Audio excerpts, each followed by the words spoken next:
Kita mulai pada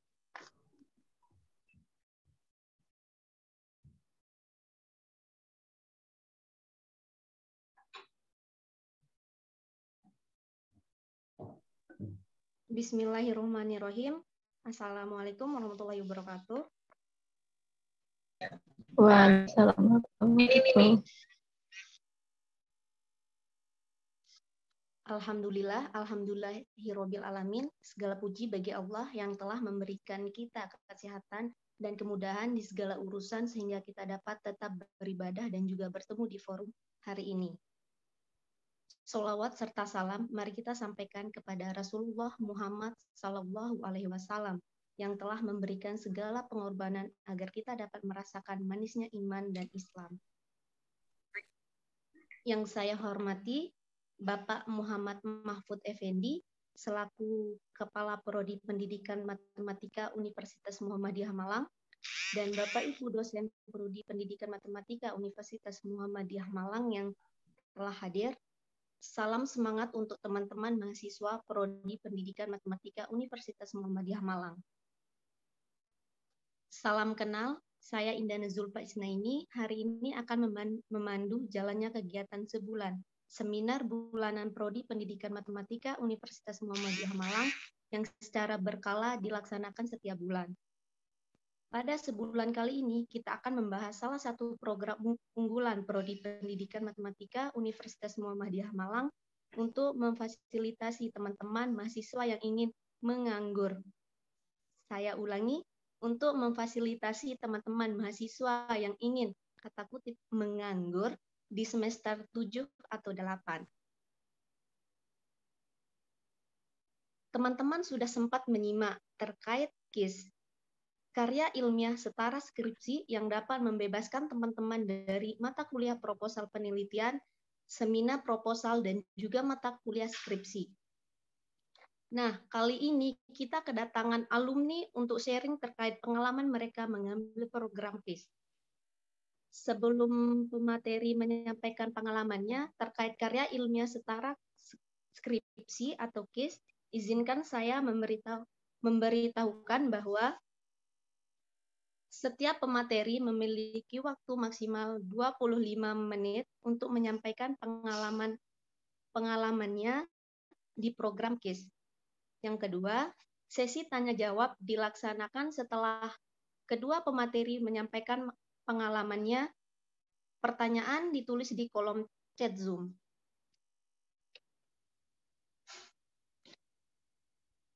Pemateri pertama kita adalah founder dari Area Project. Beliau adalah wira swasta muda yang juga punya banyak pengalaman sebagai asisten laboratorium komputer Universitas Muhammadiyah Malang ketika masih belajar di Universitas Muhammadiyah Malang tercinta.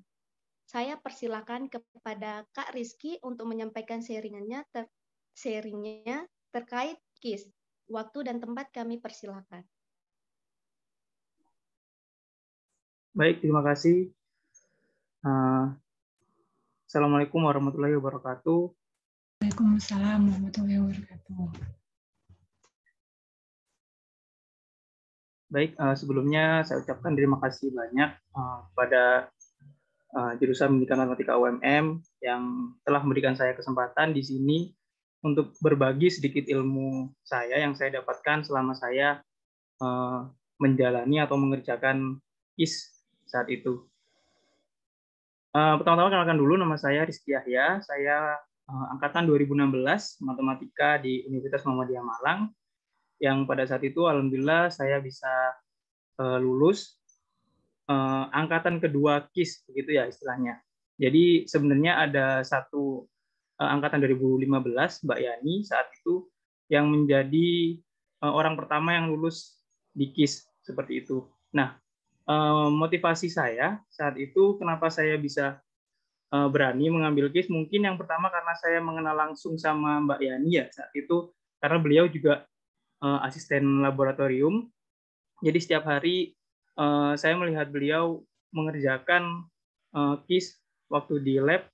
Nah, saya setiap hari lihat, tanya-tanya, kemudian ingin coba memberanikan diri untuk ikut KIS. Karena waktu itu memang KIS itu masih kedengarannya masih seperti rumor belaka gitu ya. Jadi kayak emangnya bener nggak sih kalau kita bisa lulus tanpa skripsi hanya dengan mengerjakan jurnal. Jadi masih bingung di situ semuanya. Jadi kendalanya memang masih belum ada contoh atau orang yang berpengalaman sampai selesai KIS. Itu mungkin kendala di awal-awal, sehingga yang lulus KIS masih sangat-sangat sedikit sekali karena memang masih baru seperti itu. Nah, untuk judul saya sudah saya tampilkan di slide itu, yaitu pengembangan perangkat pembelajaran Flipped Classroom bercirikan mini project. Saya sendiri mengambil judul ini karena menyesuaikan dengan kegiatan saya saat itu. Karena saya saat itu adalah seorang asisten lab, saya memanfaatkan jadwal pengajaran saya. Saya saat itu kalau nggak salah mengajar media pembelajaran, praktikumnya yang mata kuliahnya diampu oleh Bu Uli. Jadi saya tidak ingin mempersulit diri gitu ya untuk membuat hal-hal yang macam-macam. Jadi saya manfaatkan aja yang ada. Dan juga momennya saat itu pada tahun itu di UMM sendiri masih baru menyiapkan LMS. Jadi waktu itu saya masih pakai Canvas, belum menggunakan LMS, tapi LMS UMM juga sama menggunakan platform yang pakai Canvas, sehingga itu sangat familiar buat mahasiswa pada saat itu.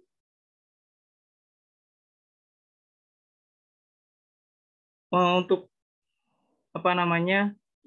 intermezzo sedikit tentang penelitian saya. Jadi di sini saya meneliti atau mengembangkan sebuah perangkat pembelajaran Flipped Classroom. Jadi Flipped Classroom itu kita membalik kegiatan yang ada di kelas menjadi kegiatan yang ada di rumah. Yang awalnya untuk di kelas biasanya materi, di rumah mengerjakan tugas, itu saya balik di rumah itu mempelajari materi, waktu di kelas atau di lab itu mereka mengerjakan tugas. Jadi gambarnya seperti itu, gambarnya yang penelitian yang saya lakukan seperti itu. Baik, Bu bisa di next. Nah, ini mungkin buat teman-teman mahasiswa baru atau angkatan 2021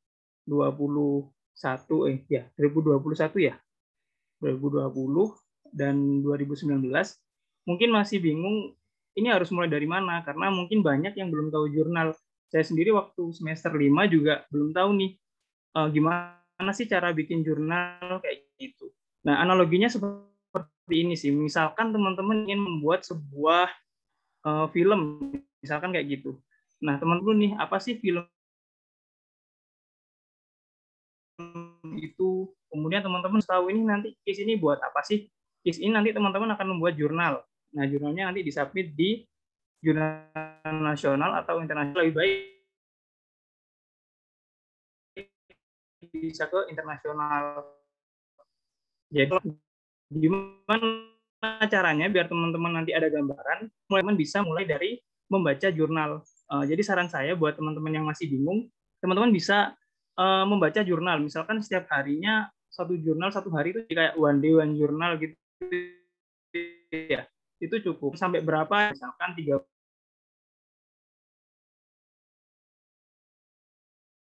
jurnal nasional, rasa berat mungkin seminggu 3 sampai 4 kali 3 sampai 4 jurnal teman-teman baca. Teman-teman baca aja dulu. Teman kan akan mau bikin jurnal nih, jadi harus baca jurnal dulu. Nah, setelah teman-teman baca jurnal,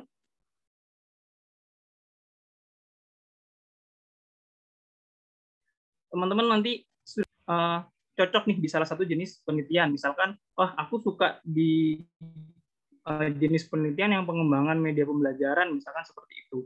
Saya ingin membuat media pembelajaran yang interaktif. Misalkan seperti itu ya. Nah, ketika cocok udahnya, teman-teman bisa baca lagi, cari referensi yang sesuai begitu. Mungkin bisa di next, sepertinya ada, saya menunjukkan poin-poin di situ. Bisa di next. Nah, itu biasakan baca jurnal. Back kembali, back yang, nah, jadi biasakan untuk membaca jurnal. Kemudian Jadi ibarat teman-teman akhirnya sudah memutuskan, misalkan genre film yang ingin dibikin adalah film action seperti itu. Teman-teman wajib untuk menonton film-film action saat itu. Jadi ibaratnya untuk cari referensi. Jadi teman-teman cari referensi sebanyak-banyaknya, nanti pasti gambaran itu akan muncul sendiri. Oh ternyata kalau pengembangan media pembelajaran harus menggunakan metode penelitian seperti ini, harus menggunakan model seperti ini. Nah, di situ teman-teman akan mempelajari alurnya. Jadi bernonton film tadi teman-teman udah paham nih ada alur cerita dan lain-lain. Nah, kemudian teman-teman pahami apa itu jenis penelitian, model, dan metode penelitian. Kalau teman-teman nanti masih ada yang bingung ya, wah ini apa sih maksudnya metode penelitian ADI misalkan, atau model penelitian 4D. Teman-teman browsing aja untuk cari tahu dikit tentang metode ADI dan 4D dan lain-lain. Nah, kan metode penelitian juga sangat banyak, menyesuaikan jenis penelitian yang teman-teman pilih. Seperti itu. Jadi intinya cuma satu, teman-teman biasakan membaca jurnal kayak gitu. Baik, bisa di next. Nah, ini ada tips untuk memilih judul. Jadi sebenarnya untuk memilih judul sendiri, teman-teman harus menentukan dulu gambaran besarnya. Jadi misalkan teman-teman ingin membuat sebuah media pembelajaran, berarti nanti mungkin dia masuk ke jenis penelitian pengembangan. Apa yang dikembangkan yaitu media pembelajaran. Tujuannya apa? Misalkan untuk meningkatkan pemahaman siswa, meningkatkan kreativitas siswa, dan lain-lain.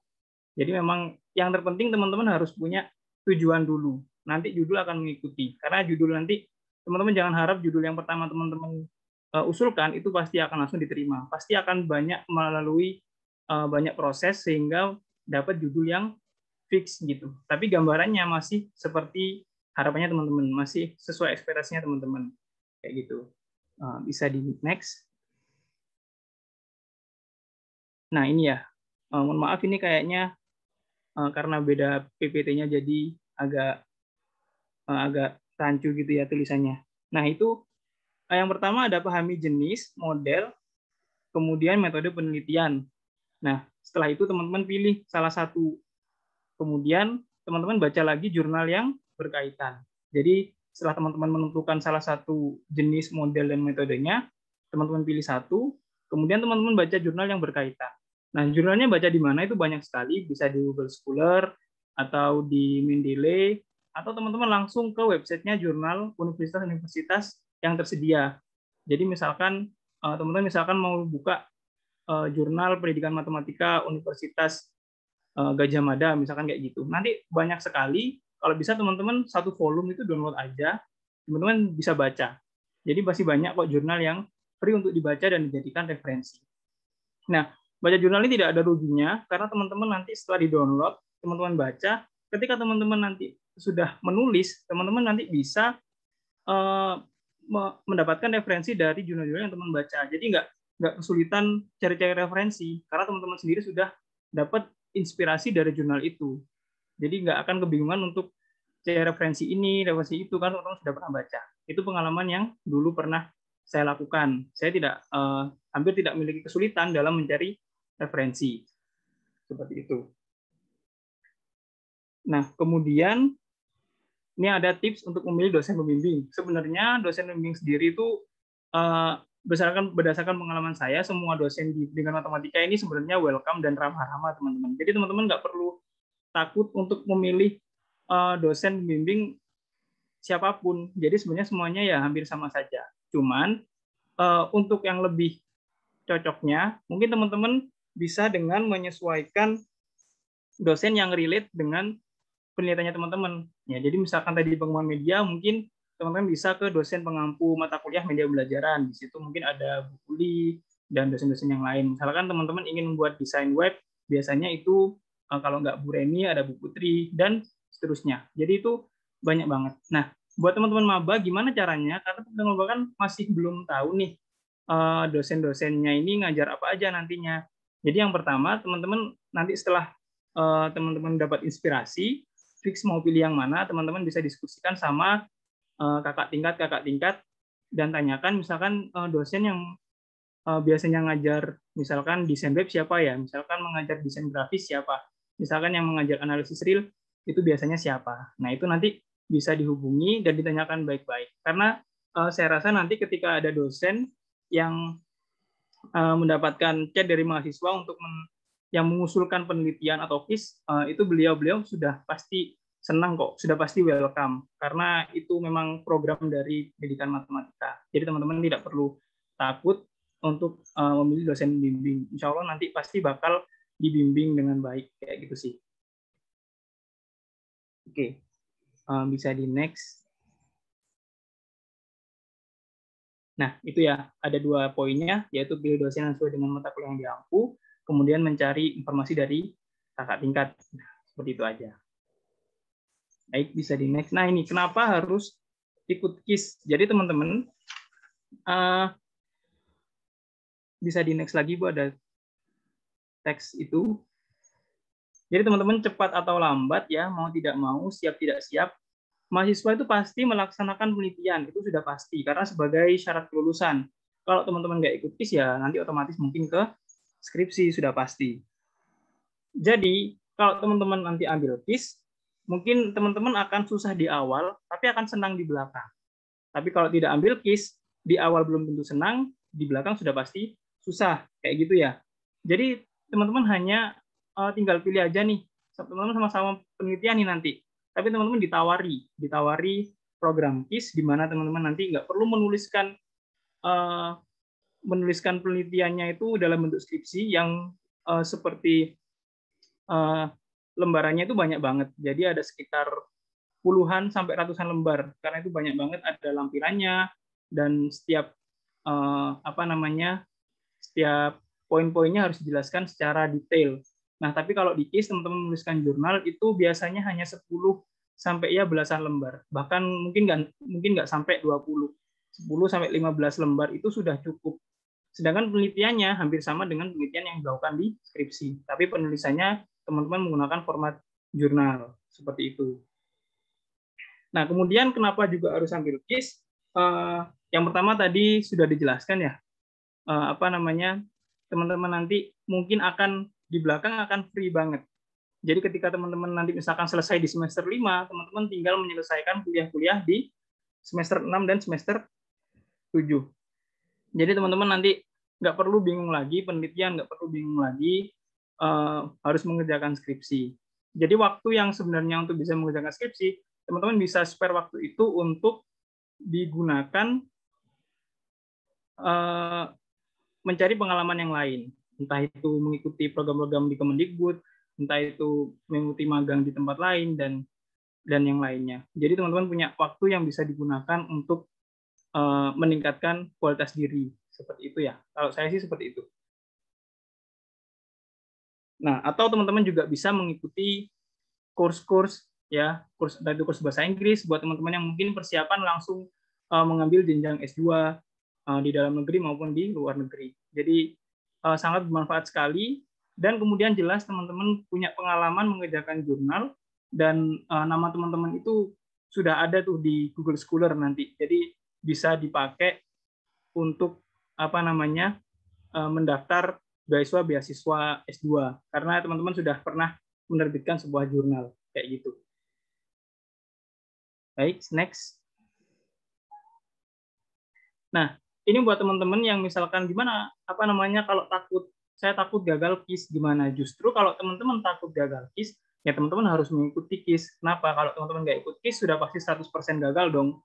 Tapi kalau teman-teman ikut, teman-teman setidaknya punya probabilitas atau kemungkinan untuk berhasil di KIS. Kayak gitu. Karena teman-teman nanti insya Allah kalau misalkan mulainya di semester 3 atau semester 4, waktu yang tersedia itu masih sangat-sangat panjang. Jadi jangan khawatir untuk gagal. Karena kalau gagal pun masih bisa dicoba lagi. Kecuali kalau sudah mentok di semester 7 gagalnya, ya mau nggak mau akan dirubah mengubah ke skripsi. Tapi teman-teman nggak perlu takut. Kenapa? Karena kalau nanti gagal pun teman-teman sudah ada gambaran penelitian gitu loh. Jadi nggak akan bingung lagi mau penelitian apa. Tapi insya Allah selama teman-teman nanti sudah sampai selesai, akan diusahakan sampai berhasil ya. Karena nanti kan kita kan submit nih ke beberapa jurnal. Jadi nanti di beberapa jurnal itu teman-teman tunggu. Kalau misalkan teman-teman dapat revisi, berarti itu kemungkinan sudah diterima. Tapi harus dengan syarat direvisi dulu. Tapi kalau ditolak, teman-teman masih bisa meng-apply jurnal itu di jurnal lain. Jadi terus aja mencoba kayak gitu. Karena lebih baik teman-teman menyesal telah mencoba daripada menyesal tidak pernah mencoba kayak gitu. Baik, bisa dilanjutkan di next. Nah, ini ada step by step-nya. Jadi sambil saya ceritakan sedikit pengalaman saya dulu. Jadi waktu itu saya masih semester 5 dan masuk semester 6 untuk persiapan mengajar praktikum. Nah, waktu itu saya punya beberapa ide. Jadi saya langsung pilih dosennya. Waktu itu saya milih Bu Uli dan langsung mendiskusikan berapa ide-ide yang saya tawarkan kayak gitu. Jadi nanti bisa diskusi bareng bersama dosen kira-kira nanti penelitiannya mau seperti apa kayak gitu ya. Karena dulu memang masih KIS yang masih awal-awal, jadi saya juga masih sedikit bayangan saya tentang penelitian. Tapi saya tetap beranikan diri. Saya menjelaskan kondisi saya saat itu sebagai asisten, saya ada mengajar yang bisa saya manfaatkan untuk penelitian. Jadi sebenarnya waktu itu pengajaran saya di lab tidak sesuai dengan silabus yang ada di lab, karena saat itu perangkat pembelajarannya saya ubah sesuai dengan perangkat pembelajaran yang sedang saya kembangkan, dan itu memang sudah bisa diizinkan sehingga saya bisa melaksanakannya. Nah, kemudian setelah teman-teman sudah menentukan nanti penelitian seperti apa, kemudian teman-teman bisa tentukan judulnya karena sudah tahu gambarannya. Gambarannya maksudnya teman-teman akan meneliti seperti apa, metodenya apa, nanti alurnya itu sudah jelas. Dari situ teman-teman sudah pasti bisa menemukan judul. Nah, setelah teman-teman melakukan judulnya sudah ditentukan, teman-teman langsung untuk mengerjakan pendahuluan saat itu. Ya, jadi karena saat itu saya sudah baca banyak jurnal, jadi untuk menulis pendahuluan sebenarnya sudah tidak terlalu sulit. Nah, tapi nanti cara penulisannya akan disesuaikan dengan saat bimbingan kayak gitu ya. Jadi setelah teman-teman nanti sudah mengerjakan pendahuluan, kemudian mengerjakan metode penelitian, nah teman-teman juga harus sudah menyesuaikan jadwal untuk penelitiannya kapan. Jadi itu semuanya harus sudah terjadwal. Nah, kemudian setelah sudah jadi, penelitiannya sudah ditulis, teman-teman langsung bisa cari jurnal yang open submit saat itu. Misalkan teman-teman selesai bulan Agustus, teman-teman bisa cari yang jurnal yang bisa open submit sampai bulan Desember atau November kayak gitu. Karena untuk jurnal sendiri biasanya menunggu 1-2 bulan bahkan sampai 3 bulan untuk dinyatakan apakah jurnal teman-teman diterima. Karena teman-teman tidak bisa submit di lebih dari 1 jurnal kalau tidak salah. Seingat saya dulu begitu. Jadi harus 1 jurnal dulu, ketika teman-teman nanti ditolak, teman-teman baru apply ke jurnal yang lain. Seingat saya seperti itu aturannya. Nah, kalau teman-teman dapat revisi, teman-teman kemungkinan besar itu sudah lolos. Jadi waktu itu saya langsung cari jurnal yang buka. Waktu itu saya ingat banget bulan Desember tahun 2019. Sebenarnya sudah sangat mepet teman-teman. Jadi saya sebenarnya sudah sudah hampir nggak yakin apakah ini bakal diterima apa enggak.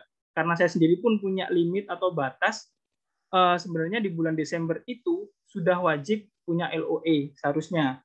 Karena kalau nggak gitu saya akan dinyatakan skripsi, tidak boleh KIS lagi. Karena bulan Januari itu sudah terakhir pendaftaran untuk sidang di wisuda di bulan Februari. Jadi benar-benar sebenarnya saya juga kurang yakin karena waktunya hanya beberapa minggu. Kayaknya hampir nggak mungkin ada jurnal yang mau menerima jurnal dalam beberapa minggu. Tapi karena waktu itu menurut saya ya, selama itu belum berakhir, selama saya belum dinyatakan gagal KIS, saya tetap harus mencobanya. Karena tadi yang saya katakan, lebih baik menyesal telah mencoba daripada menyesal karena tidak pernah mencoba. Nah, di saat itu saya langsung menghubungi kontak-kontak person jurnal-jurnal yang tersedia. Nah, waktu itu ada yang bulan Januari. Hampir nggak mungkin sebenarnya. Cuman tetap saya submit aja, saya PD aja submit sambil saya saya tanya-tanya CP-nya, dan alhamdulillah mungkin kurun waktu 3 minggu, tepat di bulan tanggal 1 Januari tahun 2020 itu waktu tahun baru saya dapat email kalau jurnal saya sudah diterima dan ada revisi kayak gitu. Jadi langsung kaget sebenarnya, tapi alhamdulillah ternyata masih ada kesempatan. Nah, akhirnya di awal Januari itu langsung saya kerjakan mungkin selama 3-4 hari sama bimbingan juga.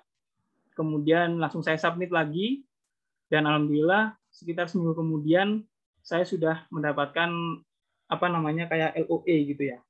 Dulu namanya paper acceptance letter. Jadi itu tandanya teman-teman sudah diterima, tapi memang belum diterbitkan. Diterbitkannya nanti setelah jadwal yang sudah ditentukan oleh pihak jurnalnya.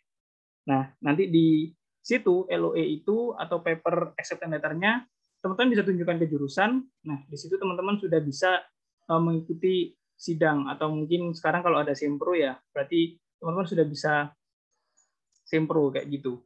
Jadi sudah bisa di ujian skripsinya atau ujian jurnalnya itu tadi. Jadi tidak perlu menunggu sampai teman-teman jurnalnya terbit. Hanya sampai mendapatkan LOA atau paper acceptance letter kayak gitu aja. Nah, mungkin bagi teman-teman nanti gimana nih bagi waktunya kayak gimana?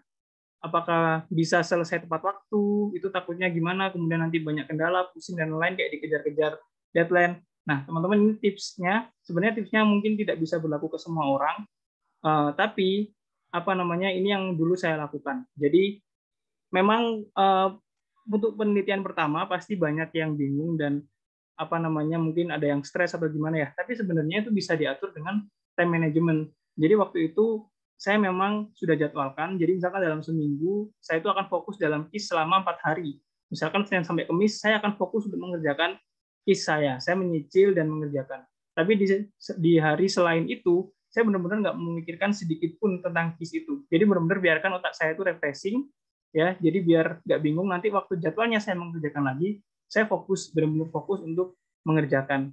Jadi kalau misalkan teman-teman mengerjakan hanya waktu ada inspirasi atau waktu mood saja, itu mungkin akan tidak terkontrol. Jadi bahkan kadang teman-teman bisa seminggu 2 minggu nggak menuliskan apapun.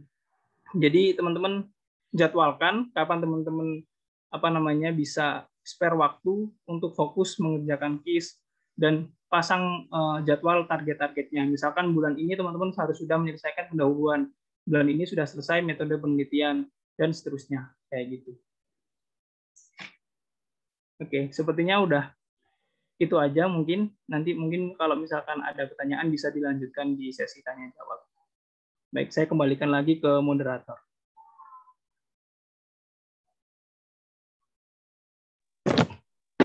Terima kasih atas sharingnya Kak Rizky. Informasinya sangat menarik sekali. Selanjutnya kita lanjut ke pemateri kedua. Gak kalah seru nih sepertinya. Ada Kak Leli.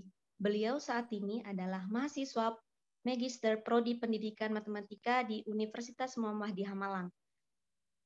Saya persilakan kepada Kak Leli untuk menyampaikan pengalamannya di program KIS. Waktu dan tempat kami persilakan.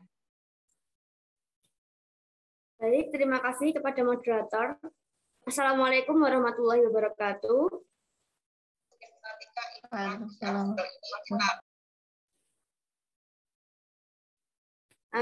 Di sini saya akan menceritakan pengalaman saya selama kuliah di S1 kemarin dan alhamdulillah lolos jalur KIS sehingga saya tidak menempuh skripsi. Next.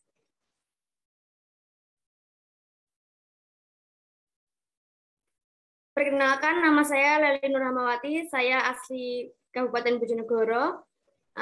Di sini saat ini kegiatan saya sebagai mahasiswa Magister Pendidikan Matematika dengan jalur Fast Track UMM. Next. Nah, untuk judul KIS saya yaitu Mathematics Communication Mistakes in Solving Hot Problems. Nah, judul ini saya ambil kemarin itu yang memiliki arti kesalahan komunikasi matematis dalam menyelesaikan soal hot. Mengapa saya mengambil judul ini? Yang pertama, waktu saya menulis pertama kali tahun 2019, HOTS ini adalah sesuatu yang happening. Nah, di sini saya tertarik untuk meneliti mengenai HOTS. Mengapa HOTS? Karena kemampuan atau kompetensi HOTS itu sangat diperlukan oleh siswa tentunya. Nah, dalam menyelesaikan soal HOTS ini, pastinya fakta yang ditemukan, siswa itu melakukan kesalahan. Nah, di sini kesalahannya itu yang akan saya lihat. Dari hasil judul ini, hasil penelitian yang saya lakukan, saya menemukan bahwa kesalahan siswa dalam menyelesaikan soal HOTS itu ada kesalahan konsep, kesalahan prinsip, dan kesalahan prosedur. Nah, itu sekilas mengenai judul saya. Kemudian pembimbing. Nah, di sini pembimbing saya yang pertama Profesor Dr. Dius Muhammad Kolili MSI, dan yang kedua adalah Ibu Zukrufur Rohmah MPD. Nah, cerita saya memilih pembimbing beliau yang pertama, saya dapat informasi mengenai jalur KIS itu awal semester 5. Nah, itu diinformasikan saat perkuliahan tatap muka di kelas. Nah, kemudian teman-teman sekelas itu sudah antusias, banyak yang berminat untuk mengikuti KIS. Karena dengan tawaran KIS itu jaminan bebas skripsi itu besar, peluangnya besar. Nah, saya tidak memulai di hari pertama mendapatkan informasi itu. Nah, kemudian seiring berjalannya waktu, saya tentunya sharing kepada orang tua yang pertama, meminta pendapat dan saran untuk bagaimana saya apakah mau ataukah saya memilih KIS atau tetap skripsi yang akan dimulai di semester 7 nanti. Nah, ini posisinya masih semester 5. Kemudian bagaimana saya memilih pembimbing? Nah, yang pertama saya lakukan itu menemui Bu Rohmah. Ya. Jadi prosesnya itu saya kontak ke Bu Rohmah. Saya meminta beliau untuk bersedia menjadi pembimbing KIS saya. Nah, alhamdulillahnya beliau langsung merespon, dan hari berikutnya saya kemudian berdiskusi mengenai KIS ini. Nah, setelah sharing mengenai KIS, kemudian membicarakan masalah yang terjadi sehingga menemukan judul. Nah, akhirnya kami, saya dan Bu Rohmah, sepakat untuk mengajukan judul ke pembimbing 1. Nah, kemudian mengenai judul saya ini, cocoknya saya ke siapa gitu. Kemudian judul saya ada kemampuan komunikasi matematis.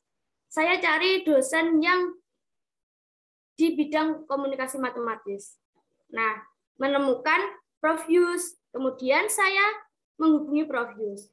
Nah, setelah itu saya ke kantornya Prof. Yus, yaitu di lantai 1, DKV 1, kemudian berbicara dan berdiskusi, dan alhamdulillah diterima. Kemudian proses pembimbingan dilakukan sampai akhirnya dalam kurun waktu 1 tahun saya menyelesaikan KIS ini. Next. Nah, tantangan ketika memutuskan memilih jalur KIS. Tantangannya apa? Nah, di semester 5 ini menurut saya padat-padatnya perkuliahan. Ada praktikum, UKM, tentunya teman-teman juga harus pandai membagi waktu. Selain itu, ketika teman-teman sudah memutuskan untuk mengikuti jalur KIS, di sini teman-teman ada deadline atau ada kontrak seperti itu. Kalau KIS ini bulan Desember akhir tahun itu harus sudah submit dan memiliki LOE. Nah, seperti itu tantangannya. Ketika teman-teman sudah memutuskan untuk memilih KIS, komitmen teman-teman untuk bertanggung jawab menyelesaikan itu harus besar dan harus memiliki tekad untuk menyelesaikan artikel yang teman-teman tulis. Next. Nah, ini cerita singkat saya. Yang pertama, saya memulai itu tanggal 19 September 2019. Pada waktu itu semester 5. Kemudian proses pembimbingan selama hampir 1 tahun dan selesai di bulan Agustus 2020. Kemudian langsung submit ke jurnal yang pertama. Jurnal yang pertama yang dituju itu adalah jurnal Infinity. Nah, kemudian tanggal 19 Agustus itu statusnya sudah in review. Nah, jurnal Infinity itu bulan September harusnya ada jadwal publish. Tetapi sudah melewati September, jurnal saya itu tidak ada kabar seperti itu. Jadi sudah in review dan tidak ada kabar. Dan akhirnya memutuskan setelah bulan September lewat itu, Oktober memutuskan untuk pindah jurnal. Nah, pindah jurnalnya ini ke submit yang kedua, yaitu bulan November. Saya itu submit ke jurnal Aljabar. Nah, Aljabar itu ada terbit bulan Desember. Setelah menunggu tanggal 24 Desember itu, diputuskan bahwa jurnal saya itu ditolak. Nah, setelah itu Bu Rohma memberikan saya semangat seperti itu. Kalau jurnal di Aljabar itu jangan ditarik dulu. Bisa kemungkinan akan submit di tahun depan atau di edisi selanjutnya. Nah, setelah semuanya ditolak itu, Infinity sudah tidak ada kabar, Aljabar ditolak, dan deadline saya Desember 2020 itu sudah habis. Kemungkinan saya sudah tidak bisa mengikuti jalur KIS dan saya akan beralih ke skripsi. Saya langsung mempersiapkan sidang sempro. Karena dengan kita memulai untuk menulis KIS, walaupun belum ada kepastian, kita sudah memiliki naskah lengkap bab 1 sampai bab 5. Nah, kemudian saya mempersiapkan sempro untuk bab 1 sampai 3. Di tahun 2021, tahun baru itu,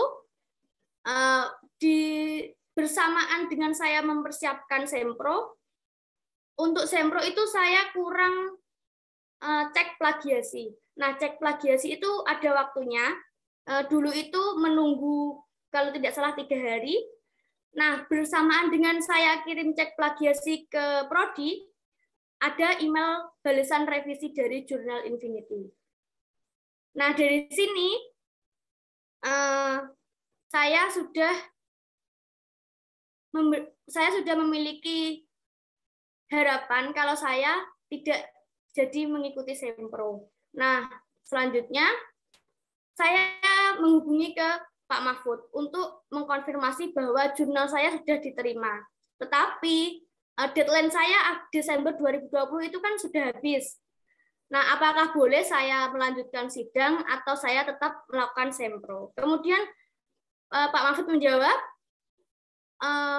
mana bukti LOE-nya? Nah, dari jurnal Infinity ini belum diberikan.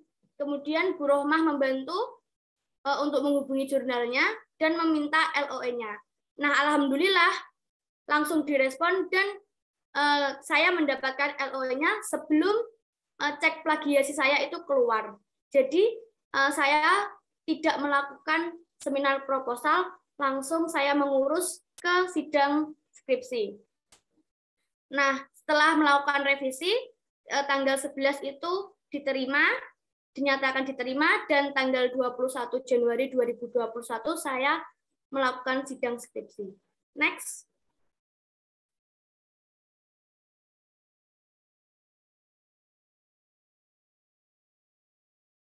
Nah, keuntungan ambil dan lolos KIS. Yang pertama ini saya tuliskan lulus cepat atau tepat waktu. Nah, itu pasti dijamin. teman-teman kalau kalian ingin atau mau menulis case dan nantinya dapat diupload di jurnal Sinta 1, Sinta 2, dan internasional, pasti lulus dengan cepat dan tepat waktu. Kemudian keuntungan yang kedua itu kalian akan memiliki karya yang dipublikasikan. Nah, pastinya dengan kalian memiliki karya, ada rasa bahagia, rasa bangga yang akan kalian rasakan nantinya. Jadi, untuk teman-teman yang akan memulai, yang masih semester 3 atau semester 5, silahkan mempersiapkan dirinya, menguatkan niatnya untuk memulai KIS. Dan benefit yang saya dapatkan, yang ketiga ini saya tuliskan, semester 8 bisa ikut fast track. Nah, program fast track UMM ini, S2 UMM, itu bisa diikuti atau bisa didaftari ketika teman-teman menempuh semester 8 dan hanya memiliki tanggungan mata kuliah skripsi saja. Nah, dengan itu, dengan teman-teman memiliki karya KIS yang teman-teman tuliskan nanti, di semester 7, insya Allah dengan teman-teman mempersiapkan mulai dari sekarang, semester 7 kalian sudah tidak memiliki tanggungan lagi. Dan semester 8, jika kalian memiliki keinginan, memiliki cita-cita untuk meneruskan ke jenjang selanjutnya, nah ini kesempatan bisa teman-teman ambil. Nah, di sini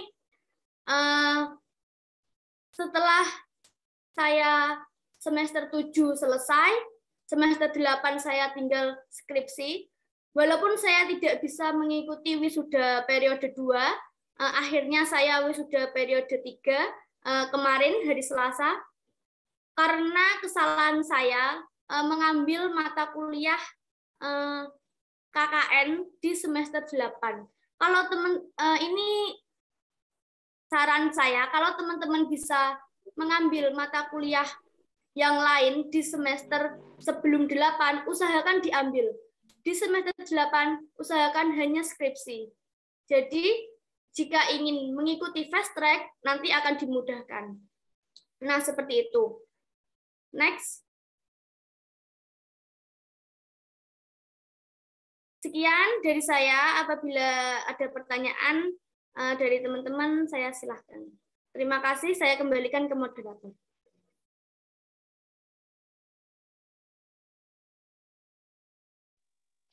Terima kasih banyak Kak Leli atas penyampaian pengalamannya.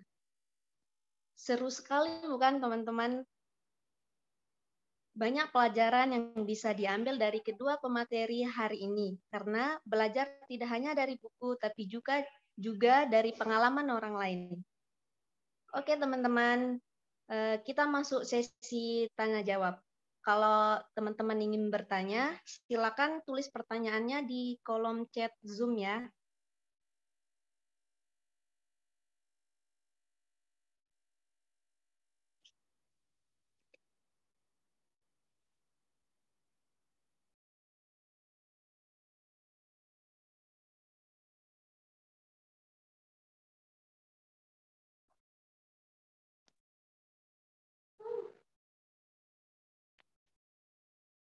Oh ya, apa iki Pinang Mbak Upai Pi?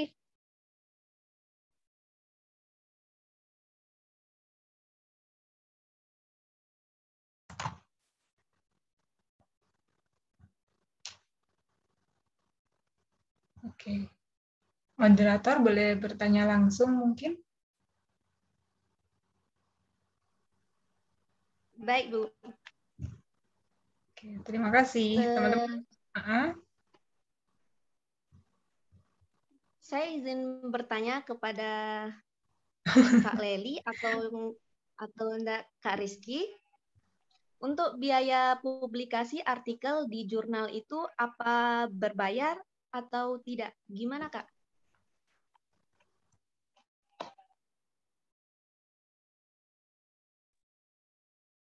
Saya dulu atau Leli yang jawab. Saya dulu ya. Sebentar. Masih ada emailnya dulu. Harusnya berbayar ini. Bentar. Kemarin ada.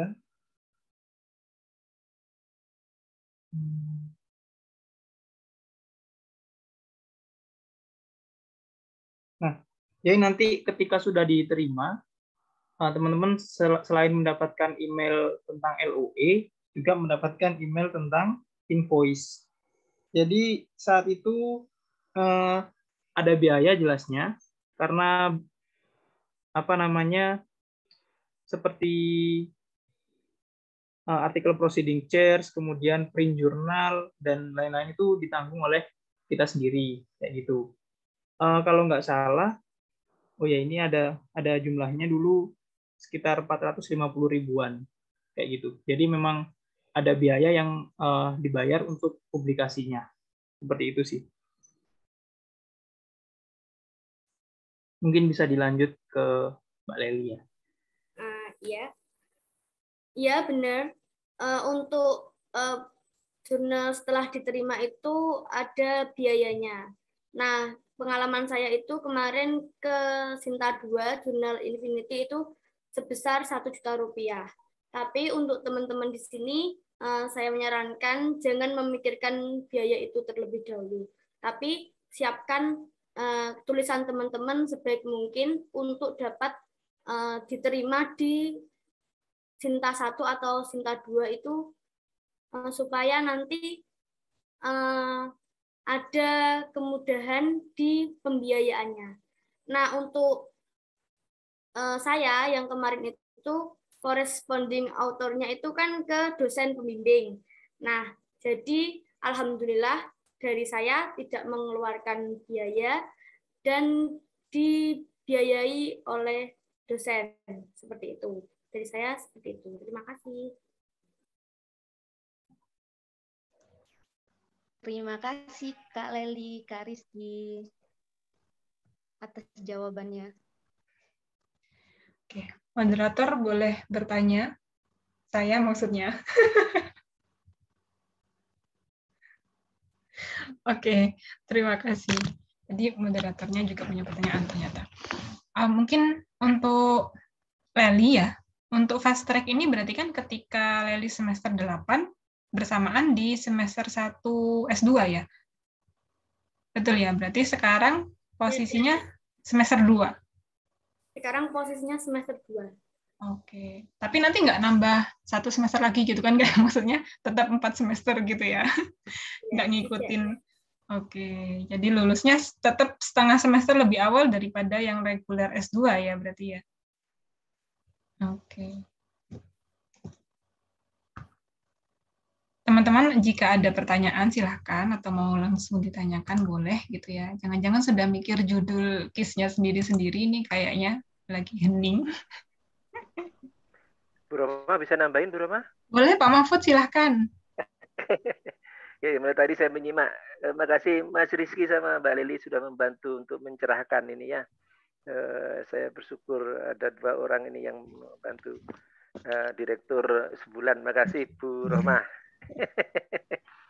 Itu memang ya seperti yang disampaikan oleh Mas Rizky itu kemarin di awal-awal memang mencari bentuk ya, mencari bentuk. Tapi tujuannya adalah memudahkan, tidak menyulitkan. Kalau mahasiswa ada yang bisa cepat lulus, kenapa kita lambatkan gitu. Jadi yang lambat kita cepatkan gitu. Makanya ada program KIS itu. Dan yang mudah diingatlah KIS ya. Siapa yang mau di KIS kan gitu kata Bu Rohmah. Nah, bagi yang mengikuti ini, saya kira banyak untungnya ya. Saya kira banyak untungnya lah. Ya. Kalau tidak banyak untungnya tidak dijadikan program. Nah, usahakan masuk jurnal yang bisa diklaim di universitas. Itu kalau di nasional Sinta 2 ya minimal. Nanti bisa dibayarin ya. Contohnya Leli ya. Bisa dibayarin itu ya, diambilkan asal koresponden autornya dosennya ya, supaya bisa diklaim. Misalnya tadi Pak Yus jadi korespon autornya, dan jangan menunggu diminta ya. Pak apa namanya biaya itu ya. Jadi biaya itu sudah masuk di situ ya. Dan ini saya kira kemarin juga sudah ditegaskan ya Bu Rohmah ya, bahwa kalau bisa diklaim mahasiswa tidak bayar ya, dibayarin. Dan program KIS ini kan juga tidak di artikel jurnal ya. Yang dilupakan itu adalah lomba-lomba. Nanti juga dihadirkan yang lomba-lomba ya Bu Rohmah ya. Yang ikut lomba itu ada bedanya gitu, yang lomba itu tetap membuat artikel karena itu bentuk tagihan dari skripsi, karena kan setara skripsi harus ada wujudnya begitu. Cuma kalau yang di lomba itu tidak wajib dijurnalkan. Nah, kalau dijurnalkan malah enak kan gitu. Nah, nanti yang ikut lomba itu pendaftaran skripsinya ditanggung oleh prodi. Nah, ini pikiran-pikiran atau usul-usul dari dosen-dosen Anda yang terutama yang muda-muda, yang dalam hal ini yang kelihatan adalah Bu Rohmah yang di layar. Saya tidak tahu yang lain sudah saya share. Itu Mas Rizky itu dulu Sinta berapa Mas Rizky? Untuk saya sendiri dulu masih Sinta 3, Pak. Jadi karena masih awal-awal sepertinya Sinta 3 dulu masih diterima di untuk KIS. Oke. Nah, sekarang malah bisa diturunkan kayaknya Bu Rohmah ya. 4 atau berapa 5 itu? 4 ya Bu Rohmah? Berapa 4? Nah, 4. Jadi, kalau sama-sama ruwetnya gitu ya, kenapa tidak yang bisa diklaim ke universitas itu gitu ya, berapapun biayanya itu ya diambil. Nah, syukur-syukur yang itu, yang indeks Scopus itu berapa puluhan juta ya. Kalau Q3 berapa Bu Roma? Diganti LPPI kah? Kalau Q3 diganti LPPI 10 apa 12 saya lupa. Nah, itu juta gitu ya. Mungkin juga tidak hanya biayanya ditanggung ya, mungkin dikasih rujak atau kasih apa ya Bu Roma ya. Oke, itu informasi. Jangan takut ya untuk mengambil KIS ya. Silakan pilih dosen yang Anda sukai ya. Yang Anda sukai itu saya tidak akan memaksa-maksa ya. Leli juga saya tidak paksa untuk memilih, bukan saya. Mas Rizky tidak saya paksa untuk memilih saya. Jadi mana yang nyaman, kemudian itu ya itulah ya, kami semua insya Allah mendukung tentang program ini dan menginginkan untuk cepat lulus. Dan sekarang kurikulumnya tidak lagi 8 semester Mbak Leli, jadi 7 semester, sehingga ada kemungkinan 7 semester itu sudah selesai dan masuk ikut fast track tidak lagi di semester 8 mungkin ya. Semester 6 sudah ancang-ancang ya, di semester 7 sudah bisa ikut gitu. Jadi kalau bisa cepat ngapain diperlambat. Intinya itu. Oke, makasih Bu Rohmah. Terima kasih Pak Mahfud. Prof Yus? Saya boleh nambahkan sedikit. Boleh Prof, silakan. Saya menanggapi Leli yang terlambat KKN tadi itu loh.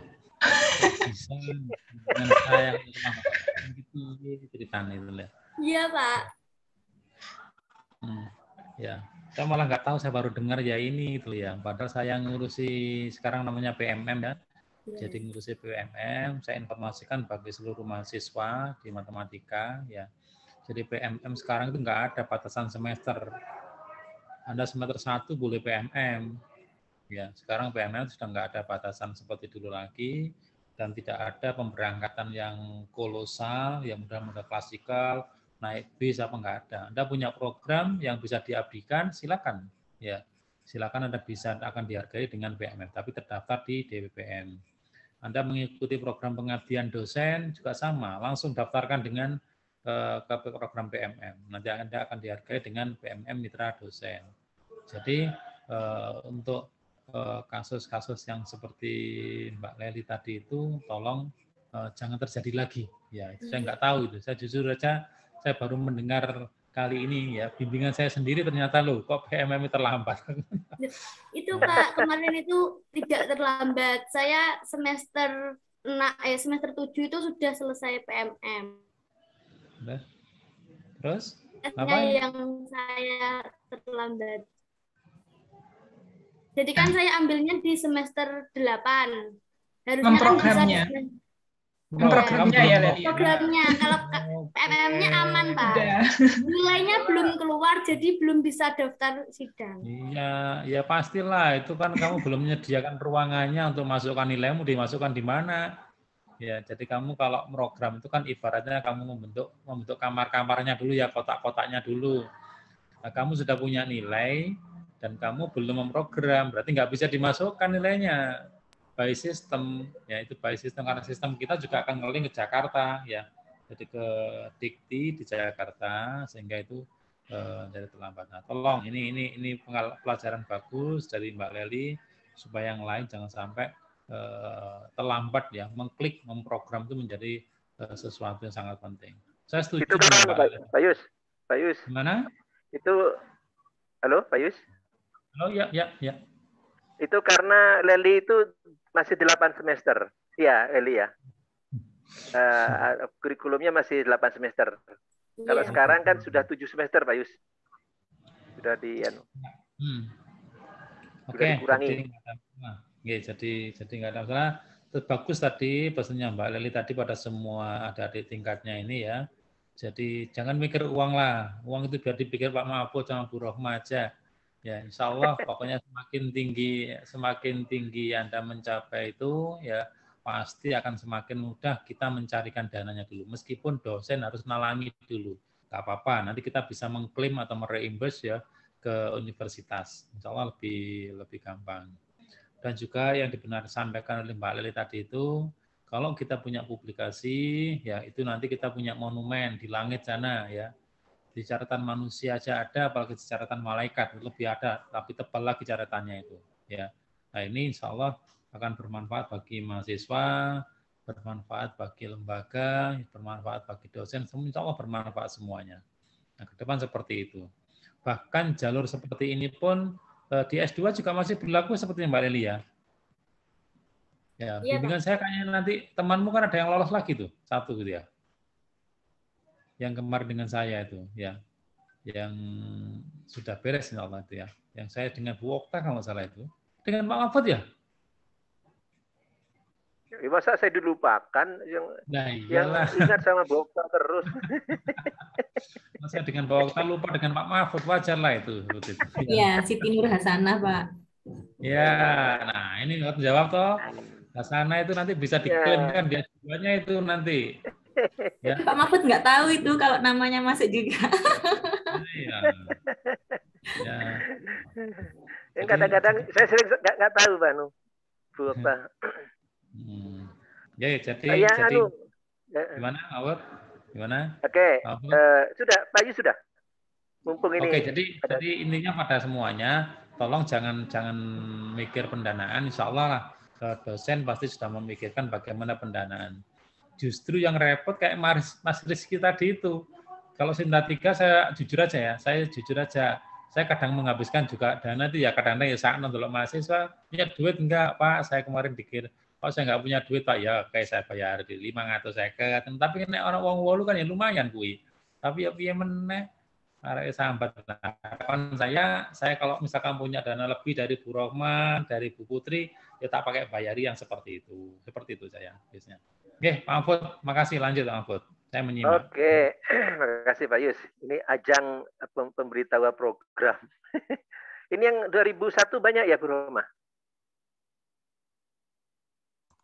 Sayangnya saya kurang hafal, Pak, yang maba-maba itu, Pak. Yang 2020 juga ini ada banyak ya? Yang maba juga. Kenapa, Bapak? Yang 2020 juga ada ya? Karena yang beberapa orang kemarin sudah menghubungi saya untuk ngambil program KIS gitu. Terus gimana caranya? Saya kasih panduan dan seterusnya itu. Kemudian saya minta untuk menghubungi dosen yang dia sukai. Saya tunggu-tunggu nggak menghubungi saya, berarti saya nggak disukai. Oke, ini untuk mahasiswa yang 2020 atau yang 2021. Ini ada program yang belum saya sampaikan, ada program ASIK ya, asisten magang, skripsi dan KKN. Jadi di situ MBKM matematik yang bisa diambil di semester 3. Dan nanti ada kerjasama dengan sekolah Ada beberapa mata kuliah di situ yang bisa diklaim untuk nilainya disimpan gitu. Jadi ada 20 SKS yang bisa diambil. Jadi Anda bisa menjadi PPL, PLP dan PLP 1-2 yang masuk di situ. Ya, masuk di situ. Kemudian PMM juga masuk di situ. Ya, skripsi juga masuk di situ gitu ya. Jadi seperti KKN terpadu yang zaman dulu itu ada di sekolah.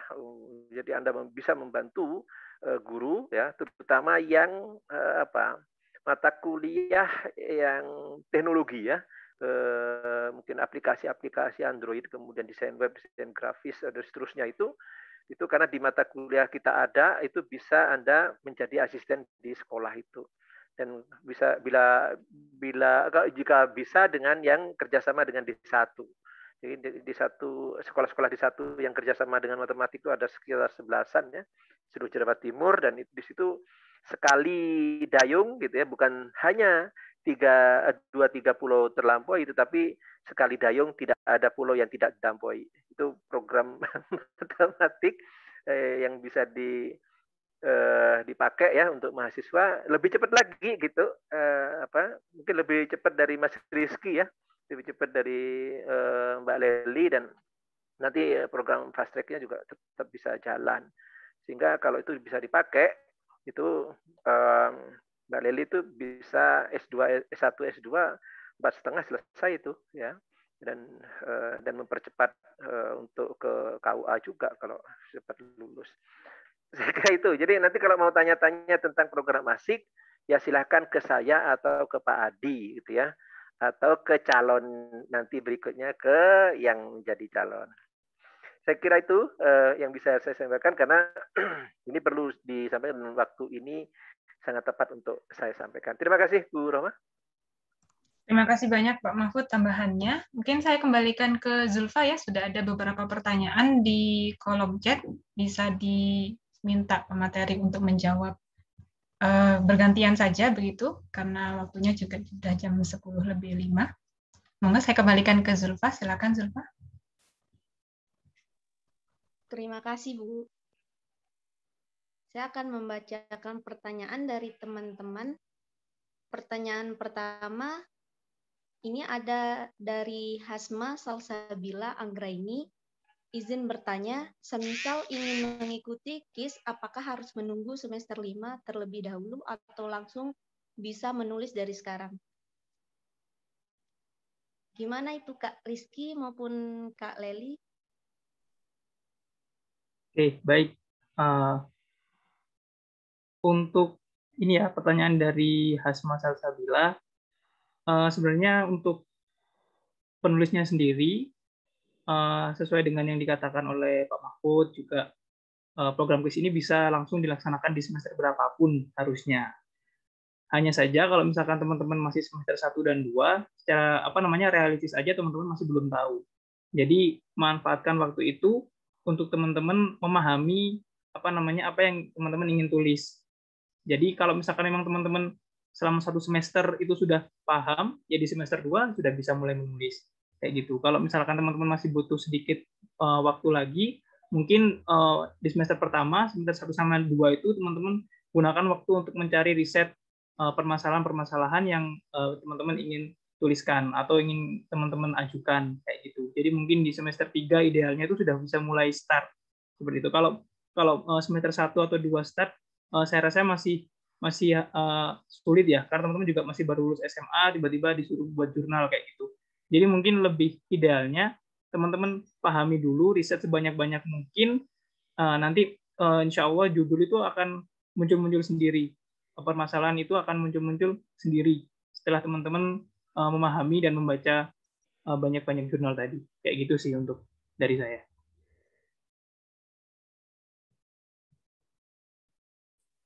Dari saya menambah sedikit. Jadi untuk teman-teman mau memulai menulis itu sebenarnya bisa mulai dari sekarang ya. Dari sekarang teman-teman mendapatkan informasi dan begitu banyak benefit yang akan didapatkan melalui program KIS ini. Tidak harus menunggu semester 5. semester sebelum 5 itu harus kalian mulai agar di semester setelah 5 kalian sudah tidak memiliki tanggungan untuk skripsi seperti itu. Terima kasih. Terima kasih kepada Kak Leli dan Kak Rizky. Pertanyaan kedua ini dari Hanida Emilia. Assalamualaikum warahmatullahi wabarakatuh. Saya Hanida Emilia. Pemateri tadi menyampaikan tips memilih judul artikel ilmiah dengan pahami jenis, model, dan cari referensi jurnal terkait. Lalu, bagaimana cara kita menentukan indikator variabel judul baik, saling berkaitan, dan cara menentukan permasalahan pendidikan matematika yang up to date dengan saat ini?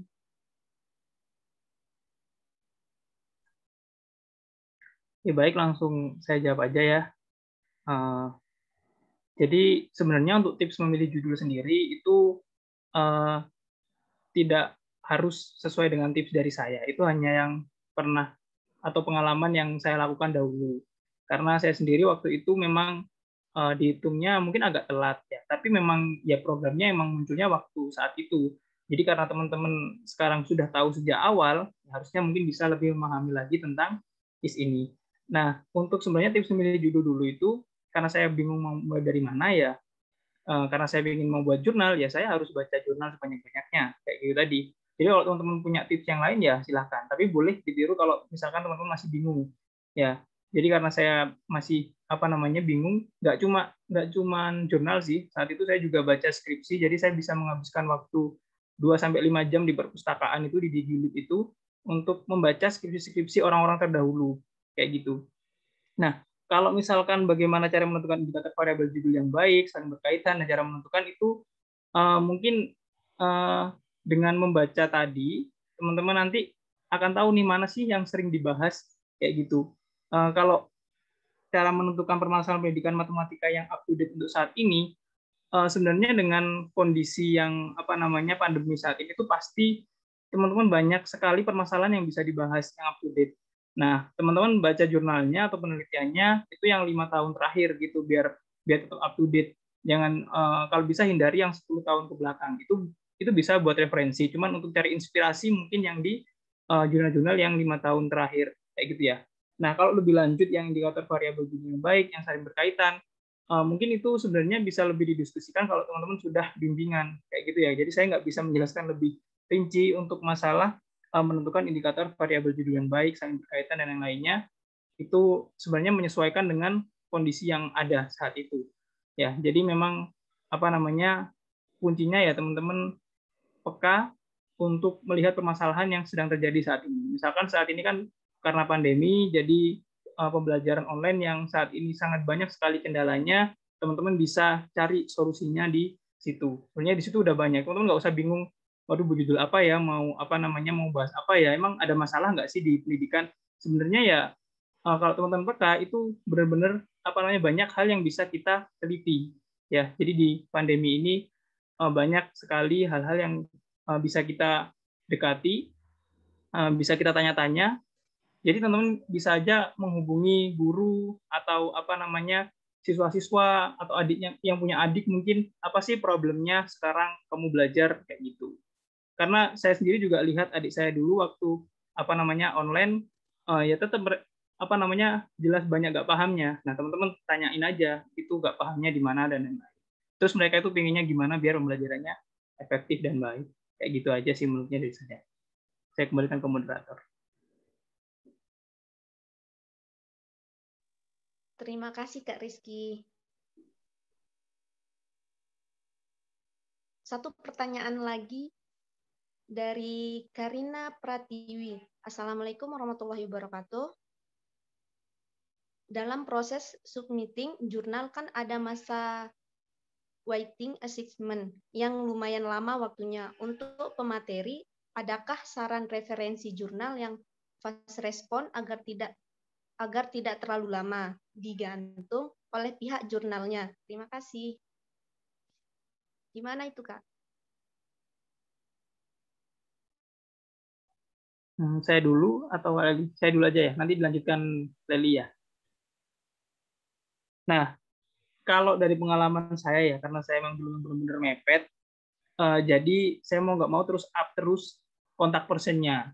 Jadi pastikan teman-teman sebelum submit, teman-teman kontak person dulu. Jadi mana sih yang kira-kira sesuai dengan waktu yang teman-teman tentukan, yang ekspektasi teman-teman itu yang mana. Jadi saya dulu mengontak sekitar 3-5 kontak person jurnal, kalau nggak salah seingat saya ya. Nah, kemudian ada juga itu jurnal Unsika, Supermoon Jurnal Matematik itu yang cocok menurut saya. Jadi memang kayak ada harapan gitulah ya.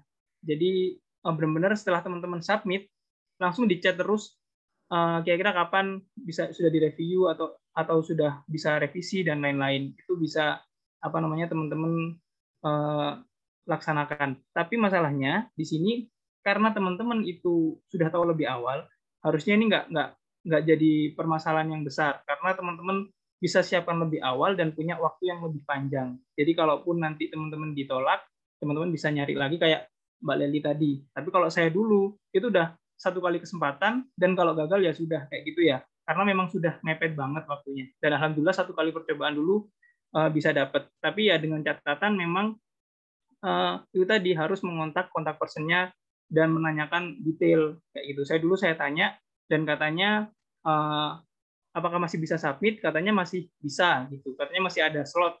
Jadi kemungkinan dipercepat karena gimana lagi saya submitnya bulan Desember dan publish-nya itu akhir Januari. Jadi mau tidak mau reviewer juga pasti cepat untuk mereviewnya kayak gitu. Kalau teman-teman cari yang misalkan yang 3 bulan kemudian, ya memang teman-teman harus bersabar karena memang spare waktunya banyak dan reviewer nggak hanya mengoreksi satu jurnal kayak gitu ya. Jadi tetap teman-teman tanyakan baik-baik dan nggak perlu takut untuk nggak perlu takut digantungin sebenarnya karena mereka juga nganggapnya kita ini mereka nggak tahu kalau kita ini mahasiswa, bahkan teman-teman mungkin dikira dosen atau doktor atau yang lain ya karena teman-teman juga nggak menyatakan identitas detailnya, jadi pasti dikira teman-teman nanti dosen atau yang lain, nanti pasti dipanggilnya kalau nggak Pak ya Bu gitu sama kontak personnya. Teman-teman ya nggak usah bilang kalau teman-teman mahasiswa karena nanti takutnya wah ini cuma mahasiswa atau diremehin atau gimana ya. Jadi tetap gunakan penyamaran itu dengan baik gitu ya. Nah saya menambahkan juga nanti sama yang pendanaan itu teman-teman nggak perlu khawatir, benar kata Pak Mahfud tadi, kata Prof Yus tadi, tenang aja masalah pendanaan karena biasanya dosen-dosen juga peka kok. Dulu waktu saya sudah dapat invoice Bu Uli dulu selaku pembimbing saya langsung minta forwardkan invoice-nya gitu ya, dan tiba-tiba lunas berarti sudah dibayarkan kayak gitu. Jadi saya dulu alhamdulillah juga tidak mengeluarkan biaya sendiri kayak gitu. Jadi teman-teman nggak usah takut ya untuk masalah pendanaan tadi. Udah gitu aja sih. Mungkin bisa dilanjutkan sama Mbak Leli. Saya ingin menambahkan sedikit saja untuk upload ke jurnal. Saya sarankan ke teman-teman sekarang untuk memulai untuk main-main ke webnya Sinta Jurnal ya. Jadi teman-teman bisa lihat-lihat jurnal pendidikan matematika itu yang Sinta 1 ada apa aja, Sinta 2 ada apa aja, dan seterusnya. Kemudian teman-teman inisiatif untuk melis jurnal ini terbitnya bulan apa. Nah, seperti itu. Nah, jika teman-teman ada selesai bulan apa, ambil jurnal yang mendekati publish-nya. Nah, selain itu, pastikan juga kalau tulisan teman-teman itu sesuai dengan apa yang diminta di jurnalnya. Jadi, teman-teman harus memahami persyaratan yang diminta jurnal yang teman-teman tuju itu bagaimana. Itu yang pertama. Kalau sepengalaman saya di S2 ini kan juga ada mata kuliah publikasi ilmiah ataupun yang lainnya juga yang mengharuskan untuk menulis artikel dan mencoba untuk upload ke jurnal. Nah, yang cepat responnya kemarin itu ke jurnal Elemen Sinta 2 dan jurnal Beta Sinta 2 juga. Nah, itu responnya cepat, tapi belum rezeki saya dan masih ditolak karena temanya belum sesuai. Nah, itu dari saya seperti itu. Kalau teman-teman mau cepat, ya benar kata Kak Rizky tadi untuk menghubungi selalu kontak personnya. Terima kasih. Terima kasih atas jawabannya Kak Rizky, Kak Leli. Sangat membantu sekali. Baiklah, jam telah menunjukkan pukul 10.19 menit. Maka teman-teman yang ingin bertanya atau masih penasaran tentang program KIS ini bisa chat langsung atau ditanyakan via WA ke Kak Leli atau Kak Rizky, atau bisa langsung ke diskusi sama dosen matematika. Insya Allah beliau-beliau welcome untuk diskusi. Sayang sekali setiap pertemuan ada perpisahan. Semoga kegiatan diskusi kita di forum hari ini diridhoi Allah Subhanahu wa taala dan dicatat sebagai amal kebaikan. Amin amin. Terima kasih saya ucapkan kepada pemateri hari ini, Kak Rizky dan Kak Leli, Bapak Ibu dosen yang telah hadir, dan teman-teman mahasiswa. Semoga pengalaman pemateri pagi ini dapat memberikan semangat dan pelajaran untuk kita semua. Mari kita akhiri dengan membaca hamdalah.